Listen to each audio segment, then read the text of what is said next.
Want to stop juggling spreadsheets, calendars, and a dozen apps just to run your rentals? Logify makes it easy. It's an all-in-one toolkit for hosts. Build a direct booking website, automate guest messaging, and keep all your channels in sync. Running your rental business your way has never been simpler. And for Good Morning Hospitality listeners, you can get 20% off any yearly plan with code GMH20. Just check the link in the show notes to get started today.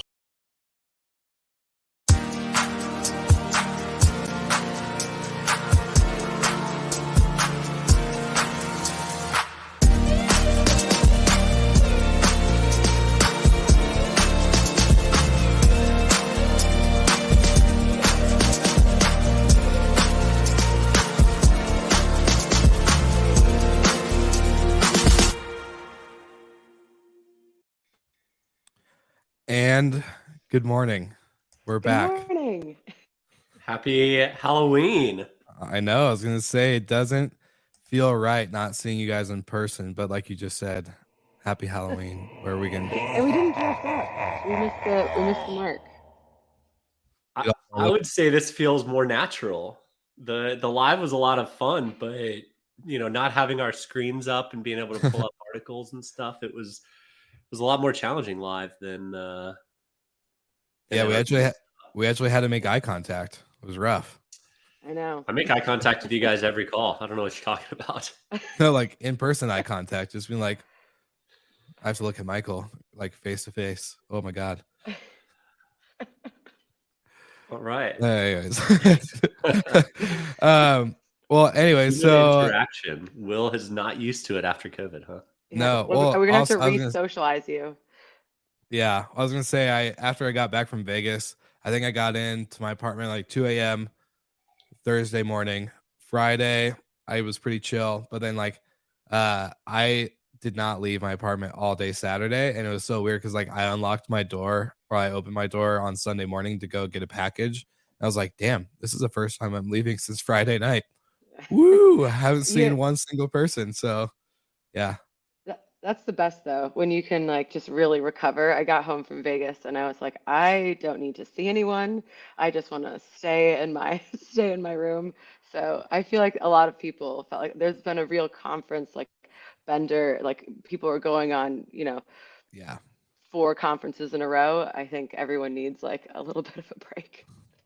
Yeah. I was definitely excited for it. So there's a couple people still going on and like another sprint. Like they had VRMA, and now they have like a couple others. Focus, right? Yeah. And then like the one in Cancun. So I'm like, oh boy, I got like a little overwhelmed just thinking about it. I was like, yeah, no, I'm done. I'm done until February. That's my rule. So see you guys all again next year. Wow, just shutting it down in October. Good for you, Will. Good for you. Yeah. I also didn't get to participate in Sober October, so I'm gonna do Sober November, starting fresh. We're gonna go real hard this month. Yeah. Congrats. Exact opposite of October. Yeah. I feel like I could benefit from some of that as well. So, Brandy, this was your first back-to-back conference. Give us some info. Did it hit expectations? Was it better or worse? Did you learn anything? Was it fun? What's the highs and lows? Okay, well, it's definitely fun. I don't think any of the conferences lack fun, although that kind of is the other side of that coin is that sometimes there's too much fun. But I think one of the very obvious themes is regulation, and it's like not the sexiest theme, but that's what everybody was talking about at some point or another. That was, in almost every conversation that was coming up, at least like touching on it in some ways. And what was interesting at VRMA, I talked with a couple of operators who are a bit smaller. They've been, maybe in the industry for like a year or two. They have 10 to 15 properties, and they were having these realizations that like the difficulties, you can't just start up this business and, and run with it. Like sometimes you're having these roadblocks, these barriers that are very real in the form of regulation. So it was really interesting actually getting to talk to some people who are just new. Like there was one woman, it was her first VRMA. She found out about it like 4 days beforehand and came. So I also think Wow. that's a really awesome thing, like people bringing hosts into the space, giving them access to different educational tools and, just other mentors, and then also helping them. I think there's a worry that maybe less professional hosts are doing damage to the industry a little bit, if they're not, being good operators. So this gives the industry a chance to bring those people in and kind of bring them up to, the standard that we all want to be at. Yeah, I would second that one. For us, we had a couple of our like other podcasters from the network there, and they're like mainly solely focuses on Airbnb rather than having a Book Direct website and doing other stuff like that. But it was really interesting to see them like interact with big PMs that do have like a management software such as like Guesty or Hostfully or whatever, and like have like a multiple tech stack layer between them and their guests, rather than just being on Airbnb or just on Verbo or whatever the platform was. So those conversations are actually like really pleasant to listen to, because it wasn't like how it kind of is online where everyone's yelling, "Oh, you're only on Airbnb. You're the worst. You're the reason why this industry is going down," and vice versa. It was actually like a big learning conversation. Plus, like they ended up realizing they had a lot more in common rather than anything. So, at the end of the day, I think it was a really good interaction to watch and experience. So, Yeah, I think the conferences, in my experiences through the years, are largely based around where you are as an individual or a business. In my first 2 or 3 conferences, I'd sit in on every session I could. I'd learn as much as I could. And then as I realized a lot of these sessions are the same every single year, even as far down as the same person saying the same thing each year, it becomes more and more about building relationships. And then the next phase after you've built a lot of good, solid relationships is finding ways to do business with those good, solid relationships. If it's talking about acquisition or merging or how you guys are going to, leverage your experience with better tech stacks or better, improvements with one another's business.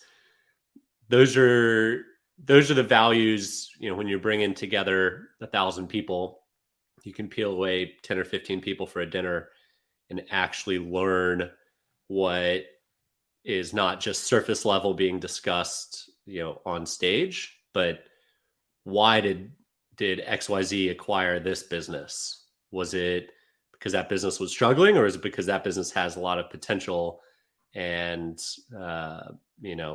Guesty bought them to expand their single host platform market, whatever it may be. So I think the people that are new to the industry would be doing themselves a disservice, not by sitting in and absorbing as much as they can from the people on stage. And then, as it goes on, depends on how late you're willing to work into the night and build relationships, but both can be done at the same time. yeah, we'll call that work into the night for sure. It is, man. That's where the relationships get built, and whether you like it or not, I know there's a lot of people that don't value that time as much as they should. They want to have pen and paper and be taking notes and everything, but I'm telling you, you learn more and you get more out of the relationships. This industry is very, very relationship driven. And, we're all busy. And if someone that's calling you Brandy that you've never spoken to, some vendor, you're probably not going to respond unless you've met them, you've had a beer together, you've, thrown some dice on the craps table in Vegas, right? Like then you're going to answer their call. They're going to get a shot. So those things do matter. Yeah, I 100%. actually said, especially because we kind of have been revamping our whole tech stack over the last year, I was like, I'm impervious to being sold anything at this conference. I was like, I am like, we can have a conversation if you'd like to have a conversation, but that's, I was very upfront with a couple people because, you know, it's, the Yeah. nerves are still raw. Well, it's so true though. That was my goal this year, was to really like not like, I didn't attend any sessions except for the one that Brandy and I kind of hosted and moderated, um but outside of that, it was really just focused on the relationships. And I think you're 100% right. You know, the people that you can get a little bit of FaceTime with, and like, it was just really cool. It's the reason why I like the industry so much, is just because everyone is so willing to just hop around the corner and have a quick, 10-15 minute chat, carry out throughout the night, like you said, if they're, going out or if they're not. And then even like getting coffee in the morning, when we're all struggling and trying to make it through the day. So it's definitely worth it. Did you guys see any, like, outside of regulation being the biggest topic throughout either Book Direct or VRMA? Was there any other types of theme of conversation, or do you think, I don't know, what's your guys' also thought on like the amount of sessions that cover like data, if that makes sense? Yeah, I would Yeah. say, oh, sorry, Go go on, ahead, Michael. Brandy. Lead the way. So I think there's definitely more. I think every year, at least at every conference, there is more around data and using the numbers to actually make like good decisions for your business. But I think another interesting topic, obviously at the Book Direct Show, but then again at VRMA, is diversifying your OTAs. And Mhm. so I think for some people that's just like obviously like that's what you would do, but it's not apparently obvious that that's what you should be doing. So that was a conversation like I was personally asked a couple of times like what is our breakdown of how Mhm. much revenue are we getting from each OTA. It's interesting comparing people in different markets and seeing Yeah.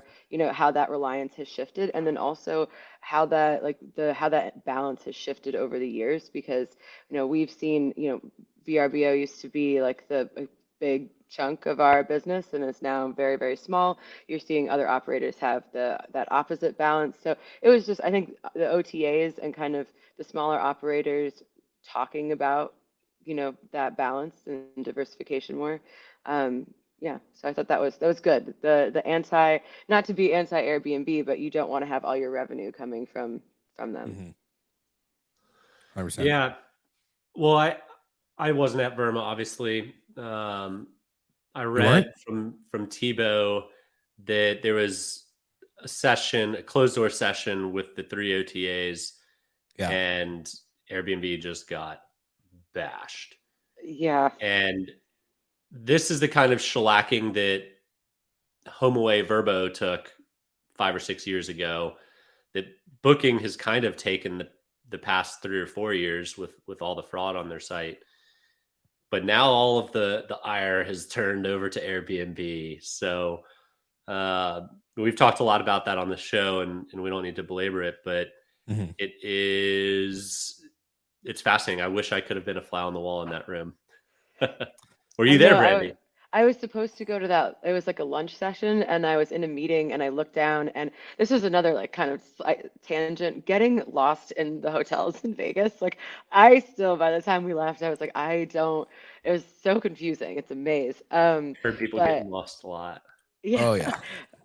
But so I didn't like, because you had to be there like right when it started and it was Mhm. packed. I didn't wasn't able to sneak in, but I heard that it was quite feisty, and I I hope that, I mean, there's Airbnb had like a whole, army of people there. So I was Yeah. hoping that I'm hoping that they're actually taking some of this feedback to heart, like, and Mhm. actually, these are, these are your suppliers and these are the real concerns that they have. And obviously they're not going to change everything that they do, but it would behoove them to start, taking it seriously. It's not just people complaining on a internet forum. Yeah. Yeah.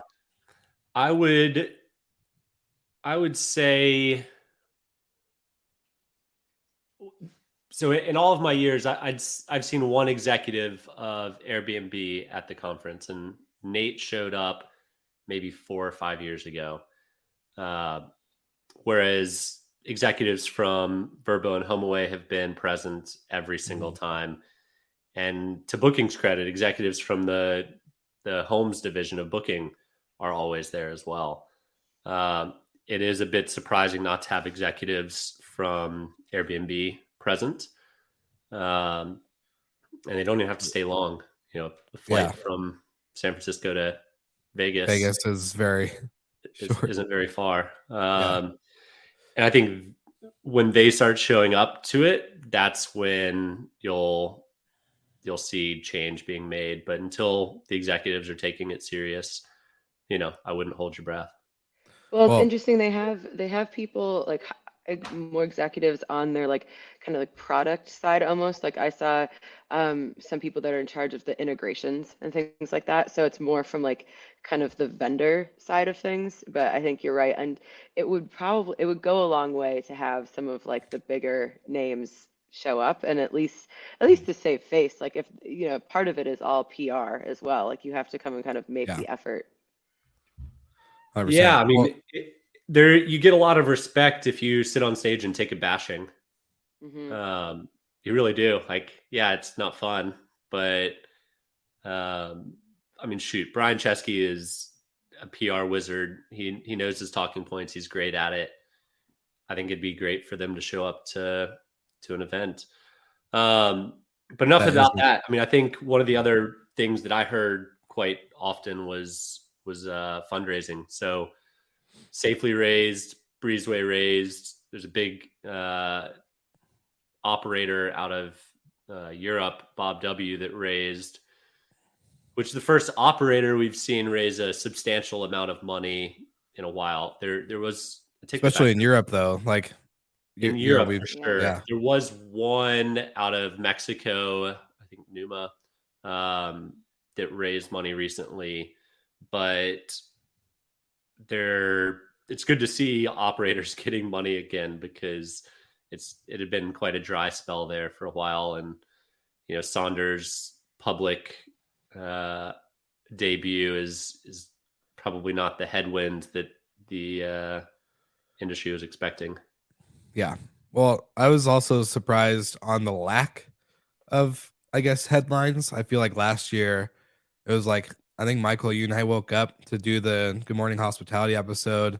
We were doing it out in the hallway, and it was just like article after article that whole morning. You and I were texting each other like another one, like a lot of fundraising stuff, a lot of I think we even saw a couple acquisition articles, but this year I didn't really see it. Like, okay, like we got a heads up on a few of these. Like I knew it was Safely raised the week before, you know, a few other things like that, but I was like, okay, yeah, a little dry on the the industry updates, but that's okay. I think it's a indication of the market, right? Like you have to have good metrics to raise money in this market, and kudos to those that have raised. Obviously their metrics are great, and to have capital right now is a massive advantage compared to where your competitors are in, you know, hunker down mode. If you can be in aggressive mode, now's the time to push. So now that said, there's still a record amount of dry powder in VC's coffers. So there's plenty of money to go around, but you do have to have a reason to raise such a, you know, to be fair, both those rounds were pretty big. Like Safely Series A, 12 million. 12, it's a big A round. 5. Yeah. Like compared to most vendors in the space are 2 to 5, right? Well, I think Breezeway was about the same size. It was about like B round though. So okay. Yeah, it's I think Breezeway's A round. I could be totally wrong here, but I think it was like 8. I think it was 8. Yeah. Yeah, it was interesting. There were a couple operators that I was talking to that are probably about like a third of the size that we are, but they were all, you know, trying to start the fundraising journey. And you know, it's just it's a long slog. So I give people a lot of credit, but that was kind of one of the things I was talking to them about. And you know, the priorities really have shifted from a few years ago when it was growth, or even like a year ago, grow, grow, grow. Now I'm like, you really have to have a solid, like you have to have a solid business. You have to show a path, you either be profitable or a very near term path to that. So I'll be curious to see if next year some of these companies that were, kind of chatting about it are able to come through. It's definitely, yeah, you have to have a lot of determination, I think, and thick skin. But Yeah. hopefully next year we'll have some more juicy updates after VRMA. But this year, I mean, there have been a lot of acquisitions and news that have been kind of happening throughout the year. So I think that's Yeah. kind of why it's a little bit slower. Everyone pulled the trigger a little early this year. I feel like they were just like, all right, VRMA's around the corner, but we're just gonna announce now. Yeah, and in my experience, a lot of what we were announcing at Noise Aware came shortly after the conferences, because things that we had been working on all year with partners or with other vendors, you could get that head time, that face-to-face time, and finalize all the details, and then come November, December, share it, push them out there. So I'd suspect we'll see a good number of additional things coming out in the next couple months before the end of the year. M&A, like I know there's companies out there that are trying to roll up some of their competitors, or they're buying access to new markets. It's happening. It's just a matter of time. Can those deals get closed? And we need the ink to dry so we can start announcing stuff, because we already know it.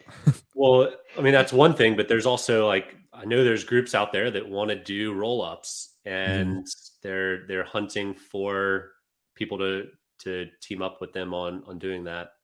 And it's not just the Inhabits or the big private equity shops. It's actually, operators or vendors in the space that are interested in being bigger and then cashing out. I mean, it's really, a lot of us have been in the space for many, many years, and some folks are ready to move on. Yeah, and I know a couple of small, maybe companies that you wouldn't expect are trying to buy and roll up stuff, and so it's an exciting time. Just waiting again, like I said, I'm just waiting for the ink to dry so we can start sharing some of it, because I think it's pretty cool. It's an exciting time for what's happening. Yeah, the other big news is that Selena went public. So now we have a third company in our space that we get to watch, and hopefully it goes well. That's the thing, we've talked a lot about Saunders' performance, and I really hope that it keeps getting better. I mean, it would make our job, my job, Andreas's job, a little bit easier. But so hopefully Selena has a better out of the gate performance. I'll be curious. Does Selena own their real estate, or are they leasing it? I'm not sure. Remember. It's a good question for our old guest on the show who used to work. Does he used to or still work for him? He does consulting. Yeah. Okay. Yeah. I mean, I believe Soho House owns all of their real estate, which makes it a different business model altogether than Saunders, right? Where you're getting the appreciation of the asset in addition to the use of it versus just the use of it. So I wonder if Selena's is similar. So it wouldn't be a true apples to apples comparison with Sonder, but it is still in the space. Right now, at least there's something other than just Airbnb to compare to. It drives me nuts when I see Vacasa is taking on Airbnb. It's like, no, they're not. Not at all. When I see articles like that, it's just like, and does any due diligence go into these articles at all? Like, Nope. It's Zero. so ridiculous. But I will say that our industry has started, like, different podcasts I've listened to or different like news sites. I'm starting to see our industry pop up in places more frequently where it wouldn't before.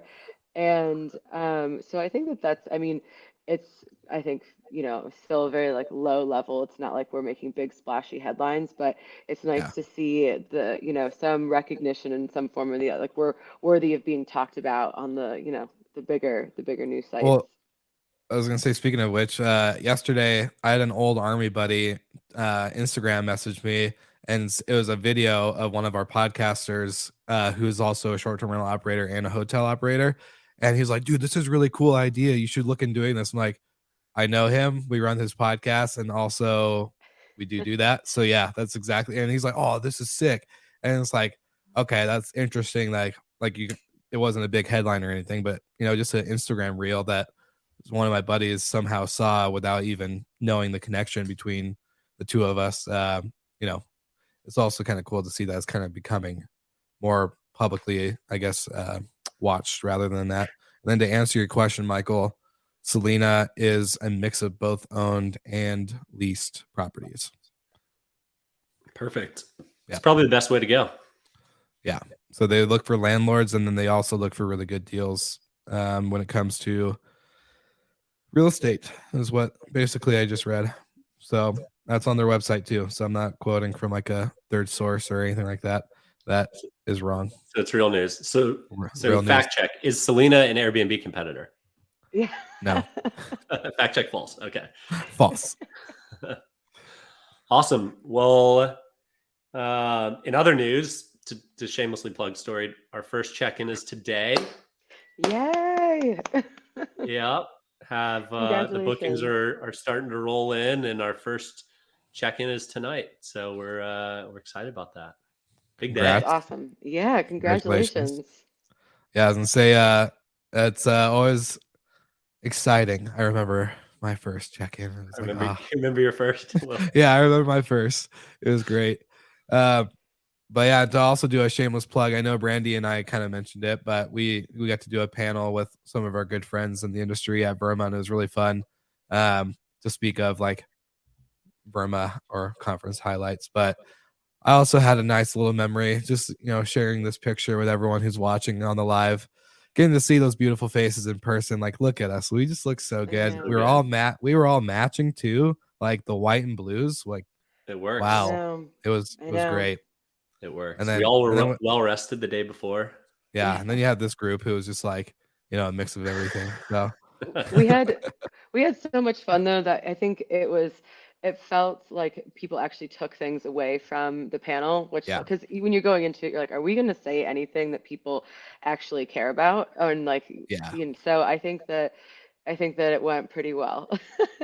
Hopefully. The outline that VRMA approved did not get used because we just went off script and we're like, look, it was good. I did get a couple people like message me or even like afterwards when we went out like to the host GPO party, which shout out to host GPO for shit. Where am I going? There we go. Coffee box.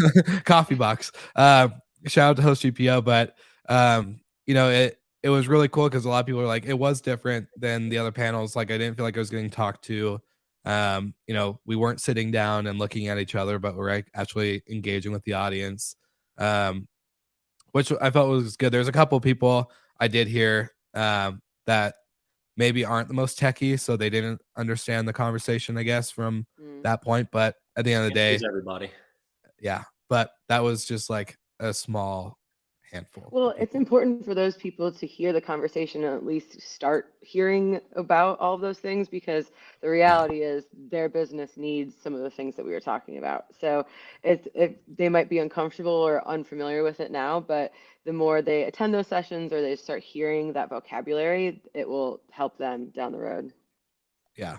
And, it was kind of funny because the question is like, how do you determine in your tech stack all in one solution or customized, specialized pieces?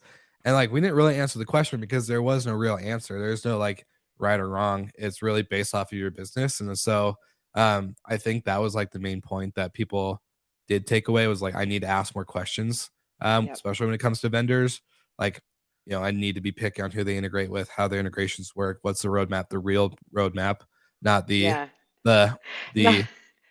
the the salesy sales roadmap. pitch. Yeah, Yeah, no, yeah, yeah. I have like from our last migration, I have kind of like the list of questions and stuff, and I should just go back and add that and maybe refine that to send it out to people because there's things that with each migration, and that's what someone was asking me, like what advice would I get, like why did I choose, X partner when we were this Yeah, size? And I was like, I can't even really give you relevant information about that because those vendors have changed and like what we needed at that size is totally different than when you need, right? Like it yeah, has to come from what your business needs, not what somebody else has done.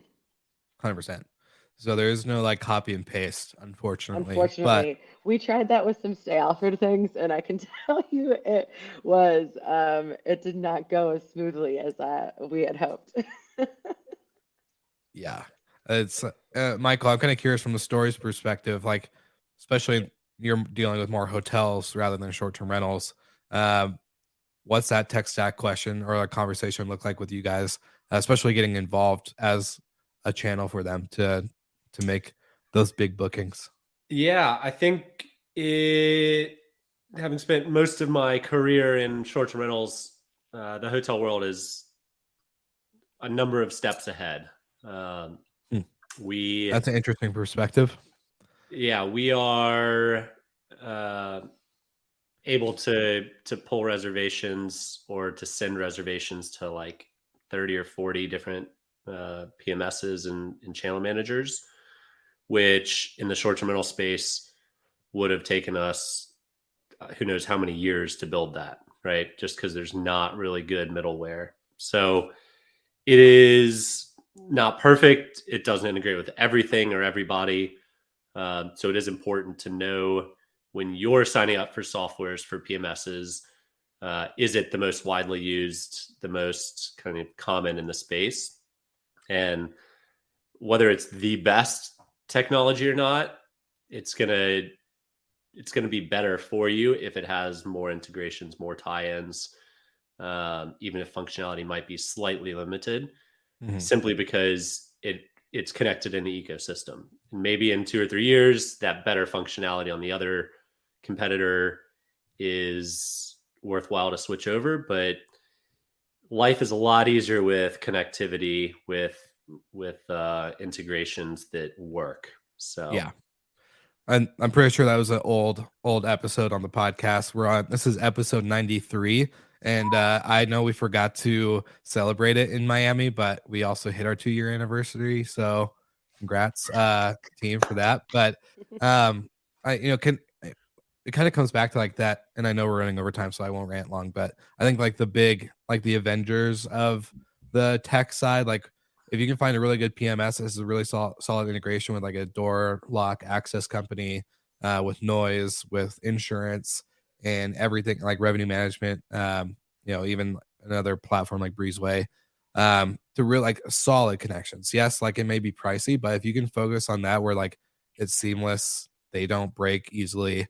I also believe in property management softwares that do not require a channel manager to be added to it. So that should be like, I see channel management and property management softwares, they should be one and the same. But I also know that's a lot to ask for property management software that's like focusing on all of the back end stuff, and then the channels change their APIs without telling anybody, and then all that stuff. But at the end of the day, we don't need another third, fourth, fifth, sixth person in between the guest and the property management. So that's just my little rant of the day. But yeah, that's where we're at. Cool. And on that note, so see you guys all again next week. Happy Halloween. And then Happy let's say Halloween. what is next week? I don't even know. Okay, cool. it'll be another Monday. Another Monday. Yeah, In November. November, which is wild. I had promised myself I was going to start doing holiday shopping like earlier in the year, and that has not happened yet. So Well, we'll ask for an update next week, Brandy. Yeah, yeah, we'll need it. We'll be your accountability partners. yeah, good. I need it. Awesome. Well, good episode, guys. Happy 2 years. Happy Monday. And Happy Monday. we'll see you all again next week.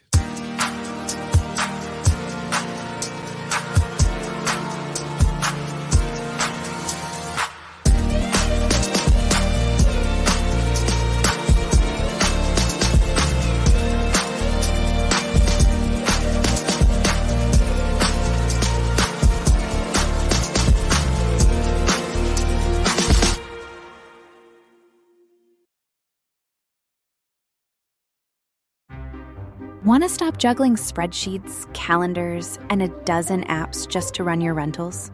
Logify makes it easy. It's an all-in-one toolkit for hosts. Build a direct booking website, automate guest messaging, and keep all your channels in sync. Running your rental business your way has never been simpler. And for Good Morning Hospitality listeners, you can get 20% off any yearly plan with code GMH20. Just check the link in the show notes to get started today.